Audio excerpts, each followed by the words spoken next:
Sariwang-sariwa na naman ang ating bisogo, mga kabaroski, oh. Grabe. Sariwang-sariwa. At meron pa tayong nagagalawang mga ano dito. Hipong urong at alimasag. May talakitok. Yun, bagong dating dito ang hipon. O, tingnan nyo mga alimasag, o, talaga namang nagwawala. Ayan, o. Talaga namang buhay na buhay pa nang ibagsak dito sa ating fish terminal.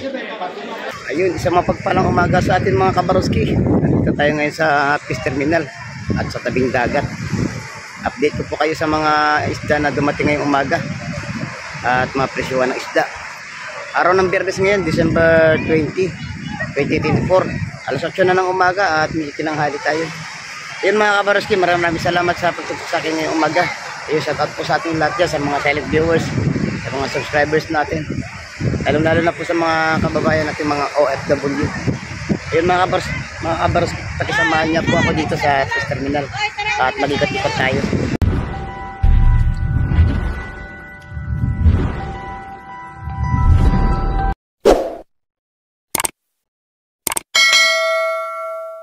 Ito, mayroon tayong golyasan, 240 ang kada kilo. May bangus tayo na 220 ang kilo. At mayroon tayong makikita dito pare-pare, ayun, 130 ang balot, pati sa sekoy 130 din. Dito sa kabila mayroon tayong mga isda dito. 100 pesos lang to ang tumpok nito. Yan. 100 pesos. Dito sa espada natin 150. Ayun, 150. Ito 150 din ang ating kabayas sa tumpukan. Yun, ito rin. Ang ganda ng espada. Yun. Dito tayo sa loob para makita niyo yung mga isda dito. May hipon tayo dito. Yun, 150 din ang sistema ng hipon natin mga kabaroski. At sa tumpukan ng bisogo, ganun din. 150 din ang tumpukan. Yun, halos 150 yan ang makikita niyo sa presyuhan mga kabaroski. Ganito lang dito sa lugar namin pag nagsimula sa 150 lahat ang tumpok ng mga isda. Yan. Conforme lang sa mga isdang mga maliliit, 100 pesos lang ang kada tumpok. Yan.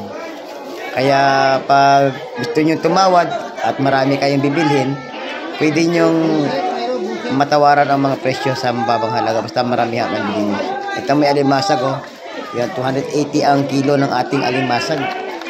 Ayun, dito sa kabila may mga mamali. Yun, torsilyo. Ayun. Makikita nyo naman dyan sa natin sa screen ang mga presyo ng isda na ating binabanggit. Ayun. Kaya kung gusto nyo dumayo dito at mamili ng isda ay pumunta kayo ng Sabado at Linggo at sigurado kayo maraming isda ang dumadayo dito para ibagsak at ibenta dito sa aming fish terminal. Ayun, mga magagandang isda ngayon, lalo na itong mga hipon. Yun. Meron ditong alimasag, 280 ang kilo na talaga namang fresh na fresh. Yun. Kaya pumasyal na kayo dito at mamili sa aming lugar dito sa Barangay Hulugan, Unotag sa Cavite. Ayun, sariwa yung bagong dating na bisogo natin. Yun, papakita ko sa inyo para malaman nyo na talaga namang ibang klase ang mga isda rito. Ayun, ito pa bagong dating, nakabalot. Ayun. Talaga namang para hindi na mahirapan ng mga mangingisda, binalot na nila. Makukuha natin ng 130 ang kada balot. Sarit-saring isda yan mga kabaroski. May kabayas, may bisugo, may talakitok. Kaya mamimili na lang kayo kung anong gusto nyong klaseng isda dyan na pwede nyong bilhin. Katulad niyang nakabalot ng mga kabaroski, sigurado ang bibili niyan ay mga mga namamakyaw ng isda para pagkakitaan at ibenta nila sa ibang lugar para medyo malaki-laki ang patong at tubo nila sa isdang nabili nila dito sa fish terminal na talaga namang sirang-sariwa pa at hindi pa dumaan sa yelo. Dito sa kabila may mga hipon dito. Yun. Mabibili natin ng 500 ang hipon na yon. Dito sa ating tangigi ay mabibili natin ng 200 at 350 ang kilo. At may mga isda na rin dito na sari-sari. Yan, may loro, may pusit kalawang, may bisugo, may bakoko. Yan, makikita nyo naman sa screen dyan yung mga presyohan mga kabaroski.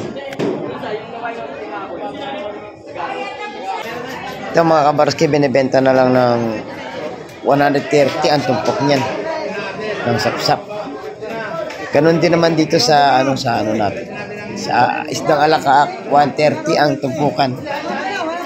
Matatawaran pa yan mga kabarski kung maramihan ang bibili niyo po at pwede nyo pagkakitaan yan at ibenta sa ibang lugar para patubuan nyo mga kabarski. Ito may binili rin ang ano natin, mga buyers, yun, pinakyaw na ang isdang alakaak na yun na may presyo na 130. Siguro natawaran lang ng 120 to kaya nabili na natin. Ang kabayas natin 150 yan, presyo 1. Yan, may isdang espada dyan at saka bisugo.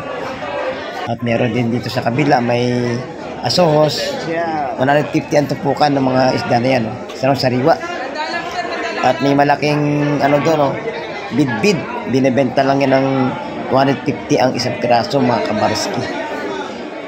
Talaga namang maraming isda ngayon. Ito 150 ang tumpukan ng mga isda makikita nyo dyan. Pwede nyo pagtawaran yan mga kabarski. Salay-salay. May isdang bisugo dyan at may kabayas. Ang kabayas natin 280 ang kilo nito. Ay hindi, 300 yun mga kabarski pag nasa papag na. Ito tigwa 150 lang sa pusit natin. Medyo ano yan, patagtaman lang yung laki ng ating pusit. Maganda rin itong bidbid na to. Kung mabibili nyo yan 120 na lang ang kilo. Pero sa kada piraso ay mabibili natin ng 250. Yan, may samutsaring isda dito, may pampan, may gumyasan, may pusit na bagulan. Makikita nyo na ang presyuhan dyan ng ating pusit na bagulan na 500 yun. At dito naman sa kabila may mga alimasag dito at hipukurong na naggagalawan pa mga kabarski. Talaga namang fresh na fresh from the sea. Kaya kung mamimili kayo dito, dumayo na kayo dito sa lugar namin sa Barangay Hulugan 1, Tansa, Cavite. At talaga namang hindi kayo magsisisi sa mga perang inyong bibitawan dahil sariwa naman ang mga isda rito at talaga namang napaka masustansya. Dito lang yan sa lugar namin mga kabarski. Mai-enjoy nyo ang pamimili ng isda. Ayan mga kabarski, nandito na lang po ang ating video.